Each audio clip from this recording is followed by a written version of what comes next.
News paper கொஞ்சம் கொடுக்குறீங்களா, பார்த்து விட்டு தரேன் என்று யாராவது கேட்டால் எனக்கு ஆபீஸ் வரி மாமா நினைவுக்கு வருவதும் தொடர்ந்து என் மீதே எனக்கு சுய பச்சாதாபமும் ஏற்படுவதையும் தவிர்க்க முடிவதில்லை என்று தான் சொல்ல வேண்டும்.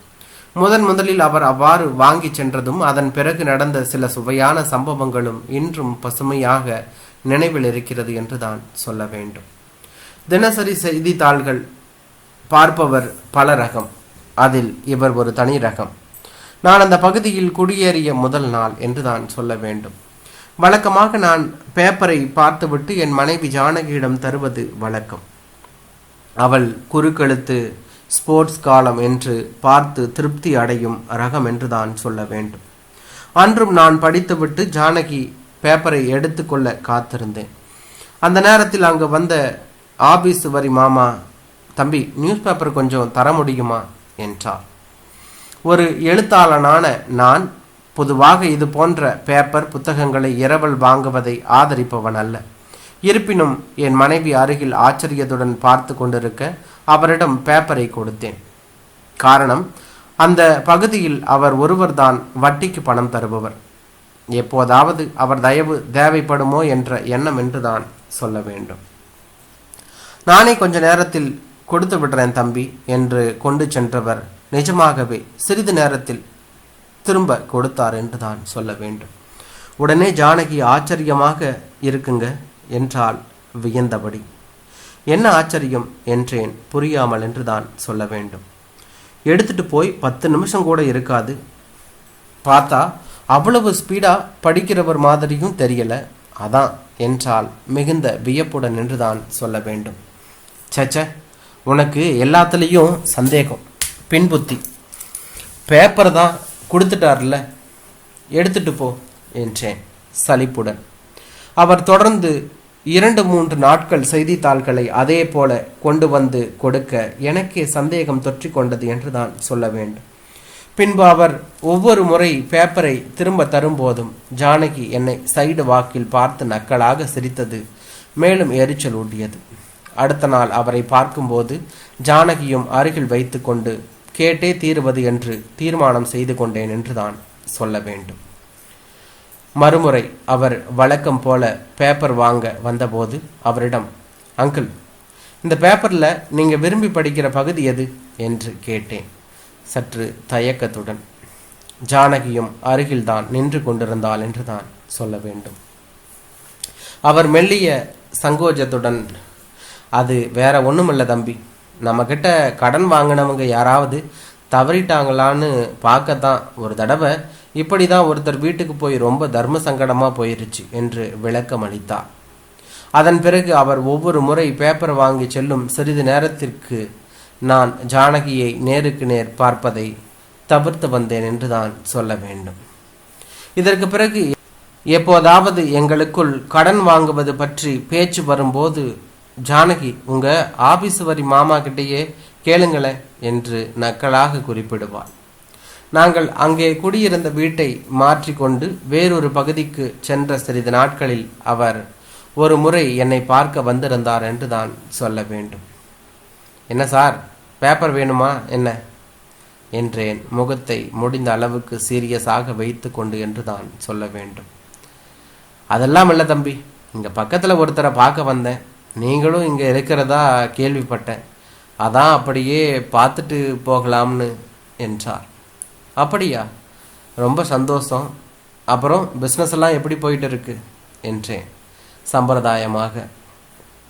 முன்ன மாதிரி இல்லை தம்பி, ரொம்ப டல்லு என்றவர் அருகில் மேஜையிலிருந்து எனது புத்தகத்தை காட்டி, தம்பி இது நீங்கள் எழுதுனதுங்களா, நல்லா கனமாக இருக்கே என்று மிகுந்த கவனத்துடன் எனது புத்தகத்தை பிரித்து பார்த்தார் என்று தான் சொல்ல வேண்டும். ஆமாம் சார், என்னோட நாவல்கள் சிறுகதைகள்னு மொத்தத்தையும் ஒன்றா தொகுத்து ஒரே புத்தகமாக போட்டுட்டேன் என்றேன் மிகுந்த சந்தோஷத்துடன். யாராவது இது பற்றி பேச மாட்டார்களா என்று ஏங்கிய காலம் என்று தான் சொல்ல வேண்டும். நல்ல விஷயம் தம்பி, பாராட்டுக்கள். இப்போ இது மாதிரியெல்லாம் எழுதுறதுக்கு யார் இருக்கா என்று அங்கலாய்த்தார் என்று தான் சொல்ல வேண்டும். எழுதுவதை கூட பாராட்ட இந்த உலகத்தில் ஒரு ஜீவன் இருக்கிறது என்பதை நினைக்கும் போது மனதுக்கு கொஞ்சம் ஆறுதலாக இருந்தது. நக்கலாக ஜானகியை பார்த்தபடி, படிச்சு பார்க்குறீங்களா, எடுத்துக்கோங்க என்றேன் மிகுந்த மரியாதையுடன். ரொம்ப தேங்க்ஸ் தம்பி என்று பெருமிதத்துடன் அவர் வாங்கி சென்ற போது ஜானகியின் முகத்தில் மீண்டும் அட என்ற வியப்பு என்று தான் சொல்ல வேண்டும். இது நடந்த சில நாட்களுக்கு பிறகு மீண்டும் ஒரு நாள் நடு ரோட்டில் எதோட்சியாக அவரை சந்தித்தேன். மிகுந்த வருத்தத்துடன் காணப்பட்டார் என்று தான் சொல்ல வேண்டும். விசாரித்த போது பண நெருக்கடியில் இருப்பதாக சொன்னார் என்று தான் சொல்ல வேண்டும். பேச்சு வாக்கில் சொல்ல மறந்துட்டேன் தம்பி, உங்கள் புஸ்தகம் மற்ற புஸ்தகம் மாதிரி இல்லை, ரொம்ப யூஸ்ஃபுல்லான புஸ்தகம் என்று சிலாகித்தார்.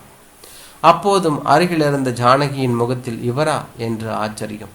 நானும் அவருக்கு ஆறுதலாக ஏதாவது கூற வேண்டுமே என நினைத்து, கவலைப்படாதீங்க சார், எல்லாமே மாறும், உங்களுக்கு ஏதாவது உதவி வேணும்னா கூட தயங்காம கேளுங்க என்றேன் என்றுதான் சொல்ல வேண்டும். அவர் மிகுந்த தயக்கத்துடன், நீங்க தப்பா எடுத்துக்க மாட்டீங்கன்னா கேட்குறேன் என்றார் பீடிகையுடன் என்றுதான் சொல்ல வேண்டும். ஜானகி என்ன நினைப்பாளோ என்று நினைத்து கொண்டு, சேச்ச உங்களை போய் பரவாயில்லை, தைரியமாக கேளுங்க என்றேன். உங்களுக்கு ஒரு சிரமமும் இல்லைன்னா ஒரு 50,000 கைமாத்தா கொடுத்தீங்கன்னா ஒரு வாரம் 10 நாளில் திருப்பி கொடுத்துடுறேன் என்றார் சங்கடத்துடன் என்று தான் சொல்ல வேண்டும். அருகில் இருந்த ஜானகிக்கு இதில் சிறிது கூட சம்மந்தமில்லை என்பதை அவள் பார்வையிலேயே உணர்ந்து கொண்டேன். அதை பொருட்படுத்தாமல், இதுக்கு போய் ஏன் இவ்வளவு தயங்குறீங்க, பணம் தானே, இன்னைக்கு வரும் நாளைக்கு போகும், அதுவா முக்கியம், நானே சாயங்காலம் கொண்டு வந்து தரேன் என்றேன் என்று தான் சொல்ல வேண்டும். இல்லை தம்பி, அது நல்லா இருக்காது, நானே வந்து வாங்கிக்கிறேன், அதான் முறை என்றவர் டான் என்று சரியாக மாலை 5 மணிக்கு வீட்டு வாசலில் நின்றிருந்தார். வாங்க சார் என்று அவரை வரவேற்று 2000 ரூபாய் தாள்கள் 25 எண்ணி அவரிடம் கொடுத்தேன் என்று தான் சொல்ல வேண்டும்.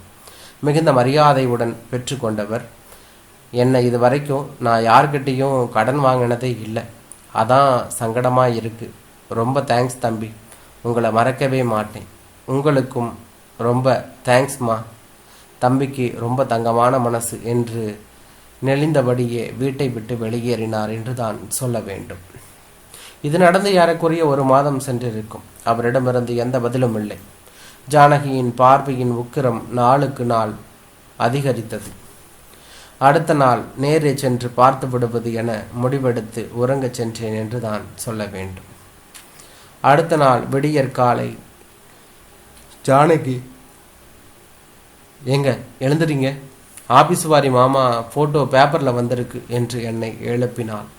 அட நிஜமாவா, எங்க, எந்த பக்கத்தில் என்றேன் நான் தூக்கம் கலைந்த ஆச்சரியத்தில்.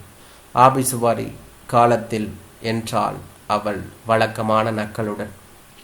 அப்போது நான், யாரு, நம்ம வடக்கப்பட்டி ராமசாமியா என்பாரே கவுண்டமணி, அந்த நிலையில் இருந்தேன்.